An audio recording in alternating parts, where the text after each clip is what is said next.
Bonjour à tous, je me présente, je m'appelle James Green, je suis spécialiste sécurité chez Oracle et j'ai un focus en particulier sur la sécurité du cloud Oracle.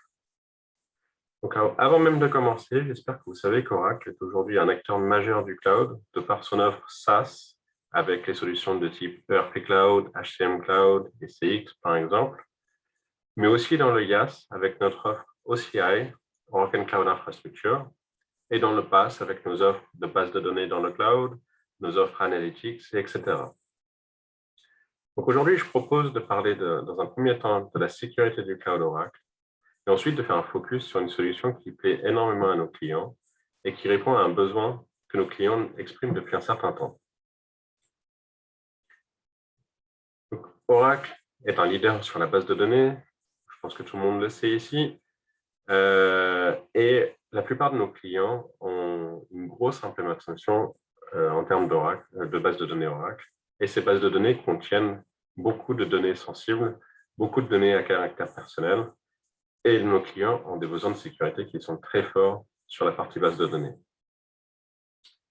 Lorsqu'on a construit le cloud Oracle, il fallait répondre à ces mêmes besoins. Il fallait que nos clients puissent mettre leurs données qui sont actuellement dans des bases de données Oracle on-premise. Ils doivent pouvoir mettre ces mêmes types de données dans le cloud. Et pour ça, il leur faut une sécurité à toute épreuve. Il faut la meilleure sécurité possible. Il faut une sécurité qui soit au moins aussi bien que ce qu'ils ont on-premise, voire beaucoup mieux. Donc, c'est exactement ce qu'Oracle a fait. Donc, le cloud Oracle, OCI, Oracle Cloud Infrastructure, a été conçu avec la sécurité comme priorité absolue. Notre cloud doit être le plus sécurisé possible. Il doit permettre à nos clients de mettre leur workload et leurs données sensibles dans le cloud avec un maximum de confiance. OCI a été conçu avec plusieurs principes de sécurité, donc à savoir la sécurité by design, la sécurité by default et la zero trust security. Chacun de ces trois principes sont essentiels dans le cloud. By design, donc la conception même du cloud, la sécurité est un pilier. On a déployé notre cloud un petit peu après nos concurrents. On a pu voir comment ils ont sécurisé leur cloud, quels étaient les vrais besoins de sécurité dans le cloud. On a pu faire les choses un petit peu différemment. On a pu intégrer des nouveaux services de sécurité dès la phase de design. La sécurité by default, c'est-à-dire que par défaut, dans le cloud, tout est sécurisé, la configuration est sécurisée. C'est-à-dire vous avez par défaut personne sur la partie Identity and Access Management, par exemple, il n'y a aucun accès, tout est fermé par défaut. En termes de réseau, tout est fermé par défaut. Donc, c'est la sécurité by default. Il faut explicitement ouvrir des flux pour que ça puisse marcher. Et le Zero Trust Sécurité, qui est un concept un petit peu compliqué. Je ne vais pas le détailler ici, mais en gros, l'idée, c'est de dire, dans le cloud, finalement, on ne fait pas confiance à notre voisin, on ne fait pas confiance à notre réseau, on ne fait pas confiance à certaines choses. Donc, en fait, ce que ça implique, c'est qu'on mette en place des mesures de sécurité avancées à plusieurs endroits dans le cloud. Donc, un exemple, c'est peut-être sur une VM, par exemple, entre le VM et l'hyperviseur. Normalement, c'est deux modules qui se font confiance. Enfin, nous, on a fait en sorte que finalement, non, on va pas avoir ce niveau de confiance parce que s'il y en a un des deux qui est compromis, il ne faut pas que les deux puissent être compromis. Ça peut avoir des impacts beaucoup plus graves dans le cloud. Voilà un exemple. Donc, c'est le Zero Trust Security.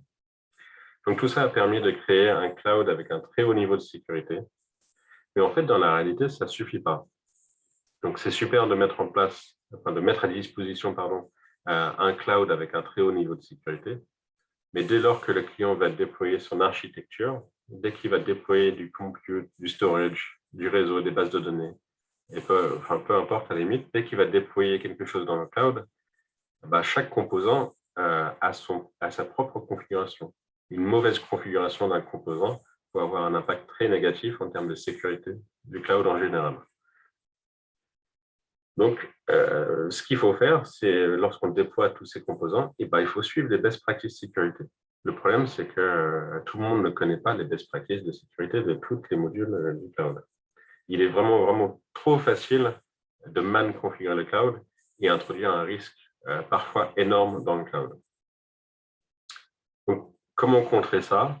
En fait, il faut que le paramétrage de tous les composants soit le plus simple possible, surtout du point de vue sécurité. Et il faut que les options de sécurité soient actives par défaut, c'est-à-dire c'est une action explicite de désactiver de la sécurité. Et il faut être alerté si jamais la configuration n'est pas au optimum quelque part du point de vue sécurité. Et dès lors que la configuration se complexifie, le Cloud Oracle sera prescriptif, c'est-à-dire que l'interface va vous guider, va vous dire ce qu'il faut faire en termes de best practice sécurité. Tout ça dans le but d'avoir un cloud dans l'ensemble sécurisé. Et enfin, il faut que la sécurité soit le plus intégrée possible. En fait, ça paraît évident, il faut que la sécurité puisse agir en profondeur. Il faut qu'on puisse savoir ce qui se passe dans le cloud pour le mieux le protéger. Donc, il faut que ça soit le plus intégré possible. Le cloud, comme je vous disais, a été conçu avec la sécurité en tête. Donc, vraiment, comme pilier fondamental du cloud, c'est la sécurité. Et par conséquent, obtenir des certifications, c'est relativement facile. Ça revient plus à du mapping de nos mesures de sécurité par rapport à des normes du marché. Donc ici, sur ce slide, on voit un grand nombre de logos. Je ne vais pas tous les citer. On voit en haut, par exemple, les plus connus, la ISO 27001, très reconnue mondialement, bien sûr, sur la partie sécurité, avec la 27017, 27018, qui sont des extensions liées aux données personnelles, la sécurité des données personnelles et la sécurité du cloud en tant que tel. On a aussi les certifications SOC 1, SOC 2 et SOC 3, pareil, comme la ISO, très reconnue sur le marché, qui démontre un très haut niveau de sécurité. Dans les différents secteurs du marché, alors ici on voit pas mal de logos. La plupart des logos sont soit liés aux données de santé qui ont des besoins spécifiques ou à des données financières, donc plutôt par exemple via la PCI DSS. Donc on a pareil un ensemble de certifications ici. Peut-être à noter qu'on est HDS, hébergeur de données de santé en France depuis plus d'1 an. Ensuite, au niveau gouvernemental, on s'est travaillé avec différents gouvernements qui ont des besoins très spécifiques. Juste en citer un seul ici, c'est le département de la défense américaine qui fait confiance à notre cloud. Donc, c'est un cloud spécifique pour eux. Donc, notre cloud gouvernemental américain qui répond à un nombre d'exigences de la département de la défense. Et en fait, ils travaillent au plus haut niveau de sécurité dans le cloud Oracle. Donc, dans ce type de cloud, on est capable de vraiment répondre à des besoins très spécifiques. Donc, comme vous le savez probablement, Oracle est vraiment reconnu pour toute la partie base de données, évidemment, mais surtout la sécurité des bases de données. Donc, Oracle propose un ensemble d'options de sécurité que vous pouvez déployer sur vos bases de données on-premise. Et dans le cloud, en fait, toutes ces options de sécurité ne sont pas vraiment des options puisqu'ils sont inclus. Et c'est plutôt à vous de les activer, mais en termes de licence, tout est inclus, tout est disponible. Et ça, notamment sur notre offre Autonomous Database. Les options sont incluses et en plus, vous avez toute la partie gestion automatique des patchs de sécurité. Il y a beaucoup de choses qui sont activées par défaut en termes de sécurité. Encore une fois, un peu comme le cloud, toutes ces options sont nécessaires pour sécuriser vos données, mais en fait, la limite se trouve toujours sur la partie utilisation de la base de données. Donc, encore une fois, la base de données dans le cloud est sécurisée par défaut. Il y a tout ce qu'il faut. Maintenant, il est très facile, trop facile encore, de mal utiliser nos bases de données, de mal les configurer et du coup d'introduire des risques, exactement comme le cloud. Par exemple, Oracle ne sait pas quel type de données vous allez mettre dans vos bases de données. On ne peut pas automatiquement sécuriser la base de données en fonction de la sensibilité. Donc, Oracle ne pourra pas savoir qui doit avoir accès à la donnée, puisque c'est le client qui va gérer les identités, qui va gérer les accès. Si vous autorisez un compte à accéder à une donnée, Oracle ne pourra pas savoir si l'utilisateur a reçu le bon lot de privilèges par rapport à ses besoins. Donc, on parle souvent du principe de least privilege, de moindre privilège. Il faut que l'utilisateur ait uniquement les privilèges nécessaires à ses besoins. Oracle sera incapable de vous dire quel est le bon niveau ici. Et encore une fois, s'il a reçu un lot de privilèges, est-ce qu'il les utilise comme prévu ou est-ce qu'il en abuse? Est-ce qu'il extrait des données pour en faire autre chose par ailleurs dans d'autres bases, etc. Donc, toutes ces choses, en fait, c'est lié à l'utilisation de la base de données et on se retrouve dans la responsabilité du client. Oracle a conçu du coup des outils qui vont vous aider à traiter tous les points cités avant. Il s'agit notamment de notre offre DataSafe. Alors, quand on regarde la réglementation, donc ici, la GDPR, mais en fait, toutes les réglementations sont un peu semblables. La priorité numéro 1, c'est de pouvoir protéger les données à caractère personnel. Pour protéger les données à caractère personnel, il y a plusieurs étapes indispensables à faire qui sont représentées sur ce schéma. Donc, la première chose, c'est vraiment de savoir quelles sont ces données, où sont-elles stockées, comment sont-elles utilisées, par qui, pourquoi. En effet, il faut avoir vraiment un maximum d'informations et de réponses à ces questions pour évaluer les risques et de protéger les données de manière adéquate. Et justement, évaluer les risques, oui, énormément de clients le font, mais beaucoup trop le font qu'une seule fois. Et je serais tenté de dire, au mieux, ils ont un process pour le faire de manière régulière, par exemple, tous les ans, faire une analyse. Mais en fait, ça ne suffit pas. En toute logique, la troisième étape s'agit d'implémenter des mesures de sécurité, mais aussi des contrôles sur ces mesures pour être sûr qu'ils fonctionnent correctement. Donc, il faut qu'il y ait des mesures techniques, il faut des mesures organisationnelles, il faut bien les deux. Il faut pouvoir vérifier que les mesures techniques et les mesures organisationnelles fonctionnent. Et un point qui est souvent oublié, c'est entre les politiques, on va dire les mesures organisationnelles et les mesures techniques, il faut qu'il y ait une interaction. Il faut que les mesures organisationnelles puissent interagir avec les mesures techniques, il faut que l'un aide l'autre quelque part.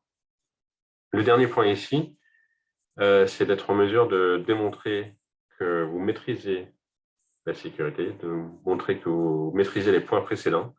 Il s'agit donc de montrer que vous avez mis en œuvre les moyens nécessaires, que vous maîtrisez vos données, vous savez comment les protéger, vous savez comment détecter des écarts de configuration, des écarts par rapport à votre politique, et de pouvoir agir en conséquence. En fait, on retrouve le PDCA, donc le Plan Do Check Act, qui est très connu dans le monde de la sécurité. Oracle DataSafe est conçu pour vous aider vraiment dans toutes les étapes que je viens de citer. Donc, de la découverte des données sensibles, DataSafe va pouvoir rechercher au sein de vos bases de données la présence ou non de données sensibles. Alors, il y a beaucoup de clients qui nous disent, par exemple, dans le cloud, je ne mettrai pas de données personnelles. Dans ce cas-là, vous allez pouvoir utiliser DataSafe pour vérifier qu'il n'y a pas de données personnelles dans vos bases de données. Ou au contraire, si vous avez mis des données personnelles ou des données sensibles, vous allez vérifier qu'il n'y a que ces données-là qui sont dedans et pas plus. Vous allez pouvoir vérifier avec des moyens techniques que votre base de données contient ce qu'il est censé contenir et vous allez pouvoir vérifier ça dans la durée. Donc, on peut imaginer l'utilisation du module de découverte juste en découverte, c'est-à-dire sans savoir ce qu'il y a dans la base de données. On lance la découverte et il va nous dire votre base de données contient tel ou tel type de données personnelles.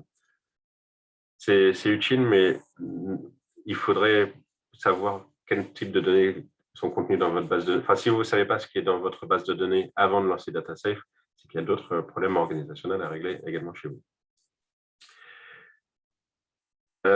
Avec DataSafe, on va pouvoir faire une analyse automatique de la configuration de la base de données. Donc, pareil, ce n'est pas en une fois, Ça, c'est de la configuration. Aujourd'hui, la configuration elle est de tel niveau. On va pouvoir lancer DataSafe de manière quotidienne et vérifier qu'il n'y a pas de déviation en termes de sécurité, qu'il n'y a pas de changement qui viennent introduire un nouveau risque. Et on va aller un cran plus loin, parce qu'on va pouvoir vérifier l'utilisation de la base de données. Donc, grâce au module User Assessment, ça va permettre de détecter, par exemple, des utilisateurs qui ont des droits trop étendus. On va pouvoir détecter des utilisateurs qui ont des droits qui ne se connectent pas. On va pouvoir alerter sur potentiellement un utilisateur qui a un cumul de droits, donc qui a des droits très étendus au niveau de la base de données, donc pour que vous puissiez savoir si c'est normal ou pas. Et tout ça, on va pouvoir le lancer de manière récurrente et automatisée. Donc l'idéal serait de lancer DataSafe de manière quotidienne ou, je dirais, au pire hebdomadaire pour que vous puissiez vraiment savoir qu'il y a une déviation et un nouveau risque qui a été introduit, et même en termes de suivi de sécurité, parce que je pense qu'on a tous comme objectif d'accroître notre sécurité, et vous allez pouvoir voir avec DataSafe cette courbe de croissance. Le dernier module de DataSafe, ça répond à un autre besoin de sécurité, ou un besoin très récurrent chez nos clients. Et en fait, il s'agit de masquer les données à caractère personnel dans vos bases de données.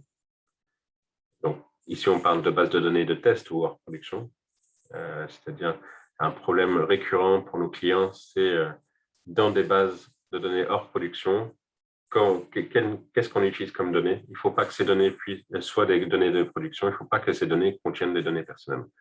En fait, ce qu'on va pouvoir faire, c'est utiliser DataSafe dans ce cas-là. On va pouvoir lire ou extraire une partie des données de production et on va pouvoir masquer les informations des données personnelles avant de les injecter dans une base de données hors production et donc effacer quelque part les données personnelles. En termes d'interface, DataSafe est vraiment intuitif et facile à utiliser. On va retrouver les modules dont je viens de parler sur la gauche. Donc, Security Assessment pour vérifier le niveau de sécurité de votre base de données en termes de configuration technique. User Assessment pour savoir quels sont vos utilisateurs, quel type de droits ils ont. Data Discovery pour savoir que contiennent vos bases de données, contiennent-ils des données sensibles ou des données à caractère personnel. Le module de Data Masking, c'est le dernier dont je viens de parler juste avant, c'est-à-dire pour quelque part anonymiser vos données sensibles dans des bases de données hors production. Et enfin, la partie Activity Auditing, c'est-à-dire de savoir qui s'est connecté, qu'est-ce qu'il a fait, est-ce qu'il abuse potentiellement de ses droits, est-ce qu'il se connecte depuis des endroits à risque, est-ce qu'il se connecte la nuit alors que il ne devrait pas. Tout ce type d'activité va être remonté ici. Ensuite, en termes d'interface, vous allez retrouver un dashboard, comme vous voyez à l'écran, qui va vous montrer les risques par domaine, donc les risques de configuration, les risques autour des utilisateurs, les risques en termes de données retrouvées dans la base de données. Vous allez pouvoir voir, comme vous voyez en deuxième ligne, la progression dans le temps. Là, on parle d'activité, mais on pourrait aussi avoir le même type de graphe qui vous montre les risques. Vous allez pouvoir voir des risques qui augmentent, ce qui serait mauvais signe, ou au contraire qui baissent, qui remontent qu'on a implémenté des mesures de sécurité, qu'on accroît notre sécurité. Et voilà. Donc, l'interface très propre, très facile à utiliser. Et enfin, pour terminer, dernier slide, le prix de DataSafe. Donc, toujours ce qui fait un petit peu peur, mais en fait, il n'y a pas de raison ici, puisque quand on parle du cloud, les bases de données dans le cloud, que ce soit ExaCS ou ExaCC, Autonomous ou les database systems, DataSafe sera gratuit, en tout cas gratuit dans la plupart des cas, puisqu'il y a une limite à 1 million d'événements. Ensuite, pour les autres bases de données, par exemple les bases de données on-prem, il y a un coût, mais ce coût est vraiment très modéré puisque c'est de $200 par mois par database. Encore une fois, avec cette limite de 1 million d'événements. Donc voilà, j'en ai fini pour ma part. Donc, merci beaucoup de nous avoir suivis aujourd'hui. N'hésitez pas à nous contacter pour plus d'informations et plus de détails. Et on serait ravis d'aller creuser un petit peu chacun de ces aspects, voire de vous faire une démo. Merci beaucoup et bonne journée.